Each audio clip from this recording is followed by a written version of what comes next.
Jean proclame: Voici l'agneau de Dieu qui ôte le péché du monde. Oui, j'ai vu et j'atteste que c'est lui, le Fils de Dieu. Jean 1, 29 à 34.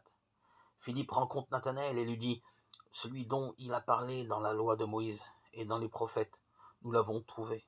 C'est Jésus, le fils de Joseph de Nazareth. Jean 1, 45. Vous scrutez les Écritures dans lesquelles vous pensez avoir la vie éternelle. Or, ce sont elles qui me rendent témoignage. Jean 5, 39.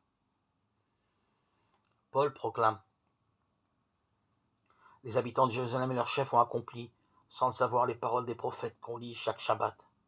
Sans trouver en lui aucun motif de mort, ils l'ont condamné et ont demandé à Pilate de le faire périr. Et nous vous annonçons la bonne nouvelle, la promesse faite à nos pères. Dieu l'a accomplie en notre faveur, à nous, leurs enfants.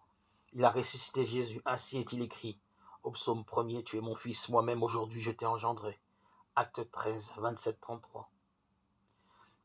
Il dit: Le Dieu de nos pères t'a prédestiné à connaître sa volonté, à voir le juste et à entendre la voix sortie de sa bouche. Acte 22, 14.